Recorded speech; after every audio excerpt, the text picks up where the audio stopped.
Iran ಪ್ರತೀಕಾರದ ದಾಳಿಗೆ Qatar Kuwait ಧಗಧಗ ಅಂತ ಹೊತ್ತಿ ಉರಿತಾ ಇದ್ದಾವೆ. ಕತಾರ್ನಲ್ಲಿ ತೈಲ ಘಟಕದ ಮೇಲೆ ಇರಾನ್ ಅಟ್ಯಾಕ್ ನಡೆಸ್ತಾ ಇರುವಂತದ್ದು. ಬ್ಯಾಕ್ ಟು ಬ್ಯಾಕ್ ಕ್ಷಿಪಣಿ ದಾಳಿ ಆಗ್ತಾ ಇದೆ. ಇರಾನ್ ಪ್ರತೀಕಾರದ ದಾಳಿಗೆ ಕತಾರ್ ಕುವೈತ್ ಧಗಧಗ. ಕತಾರ್ನಲ್ಲಿ ತೈಲ ಘಟಕದ ಮೇಲೆ ಇರಾನ್ ಅಟ್ಯಾಕ್ ಮಾಡ್ತಾ ಇದೆ. ಬ್ಯಾಕ್ ಟು ಬ್ಯಾಕ್ ಕ್ರೂಸ್ ಕ್ಷಿಪಣಿ ಹಾರಿಸಿರುವಂತಹ ಇರಾನ್ ಆಯಿಲ್ ರಿಫೈನರಿಯಲ್ಲಿದ್ದಂತ ಸಿಬ್ಬಂದಿಗೆ ಗಂಭೀರ ಗಾಯ ಆಗಿದೆ. ಇರಾನ್ ಮಿಸೈಲ್ ದಾಳಿಗೆ ಹೊತ್ತಿ ಉರಿದ ತೈಲ ಘಟಕ. ಕುವೈತ್ ವಿಮಾನ ನಿಲ್ದಾಣದ ಬಳಿ ಮತ್ತೆ ಅಟ್ಯಾಕ್ ಆಗಿದೆ. ಏರ್ಪೋರ್ಟ್ ಬಳಿಯ ತೈಲ ಟ್ಯಾಂಕರ್ ದಗದಗ ಅಂತ ಹೊತ್ತಿ ಉರಿತು. ಈ ಹಿಂದೆಯೂ ತೈಲ ಘಟಕದ ಮೇಲೆ ದಾಳಿ ಮಾಡಲಾಗಿತ್ತು. ನಾಗರಿಕ ಮೂಲ ಸೌಕರ್ಯ ಗುರಿಯಾಗಿಸಿಕೊಂಡು ದಾಳಿಯನ್ನು ನಡೆಸಲಾಗಿದೆ. ದೋಹಾ ಕರಾವಳಿಯಲ್ಲಿ ಹಡಗುಗಳ ಮೇಲೂ ಅಟ್ಯಾಕ್ ಆಗ್ತಾ ಇದೆ.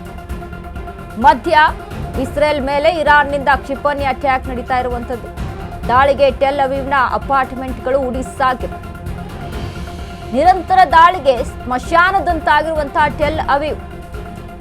ಇರಾನ್ ಪ್ರತೀಕಾರದ ದಾಳಿಗೆ ಕತಾರ್ ಕುವೈತ್ ದಗದಗ ಅಂತ ಹೊತ್ತಿ ಉರಿತಾ ಇದೆ.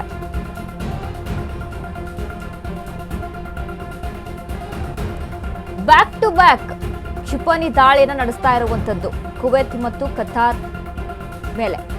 ಆಯಿಲ್ ರಿಫೈನರಿಯಲ್ಲಿದ್ದಂಥ ಸಿಬ್ಬಂದಿಗಳಿಗೆ ಗಾಯಗಳಾಗಿದೆ ಅನ್ನುವಂಥ ಇನ್ಫಾರ್ಮೇಶನ್ ಇದೆ. ಘೋರ ಯುದ್ಧ ನಡೀತಾ ಇದೆ. ಯುದ್ಧದ ಭೀಕರತೆ ಅಂದರೆ 1 ತಿಂಗಳ 33 ದಿನಗಳು ಆಯಿತು ಯುದ್ಧ ಶುರುವಾಗಿ. ಈ 33 ದಿನಗಳಲ್ಲಿ ಒಂದು ಕಡೆ ಇಸ್ರೇಲ್ ನಡೆಸಿದಂತಹ ದಾಳಿಗೆ ಟೆಹರಾನ್ ಆಗಿರ್ಬೋದು, ಟೆಹರಾನ್ ಮೇಲೆ ಅಮೆರಿಕ ಮತ್ತು ಇಸ್ರೇಲ್ ಒಟ್ಟಾರೆಯಾಗಿ ಜಂಟಿ ದಾಳಿಯನ್ನು ನಡೆಸಿತು. ಅದಾದಮೇಲೆ ಲೆಬನಾನನ್ನು ಗುರಿಯಾಗಿಸಿಕೊಂಡು ಇಸ್ರೇಲ್ ದಾಳಿಯನ್ನ ಮಾಡಿತು. ಒಂದು ರೀತಿಯಾಗಿ ಸ್ಮಶಾನದ ರೀತಿ ಆಗ್ಬಿಟ್ಟಿದೆ.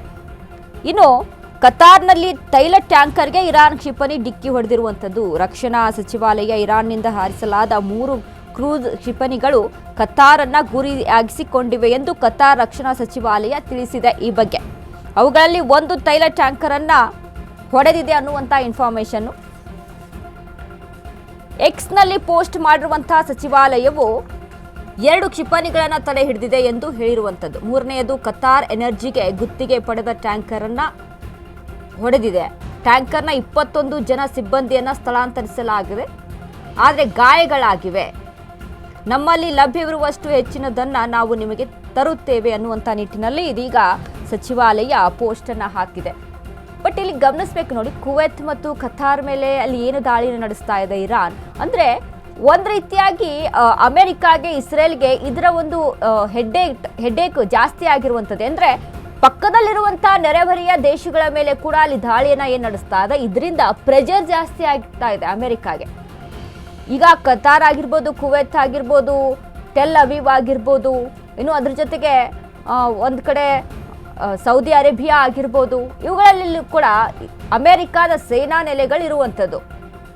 ಸೊ ಹಾಗಾಗಿ ಅಲ್ಲಿ ಕಂಟ್ರೋಲ್ ಮಾಡೋಕ್ಕೆ ಆಗ್ತಾ ಇಲ್ಲ. ಇರಾನ್ ಬ್ಯಾಕ್ ಟು ಬ್ಯಾಕ್ ದಾಳಿಯನ್ನು ನಡೆಸ್ತಾ ಇದೆ. ನಾವು ಪ್ರತಿ ಬಾರಿನೂ ಕೂಡ ಮೆನ್ಷನ್ ಮಾಡ್ತೀವಿ, ಇರಾನ್ನಲ್ಲಿ ಇರುವಂಥ ಶಸ್ತ್ರಾಸ್ತ್ರಗಳ ಪ್ರಮಾಣ ಅಷ್ಟರ ಮಟ್ಟಿಗೆ ಇರುವಂಥದ್ದು. ಕಾಸ್ಟ್ಲಿಯೆಸ್ಟ್ ಏನಲ್ಲ, ಚೀಪ್ ಆ್ಯಂಡ್ ಬೆಸ್ಟಲ್ಲಿ ದಾಳಿ ಹೇಗೆ ಮಾಡಬೇಕು ಆ ರೀತಿಯಾಗಿ ಮಾಡ್ತಾ ಇದ್ದಾರೆ.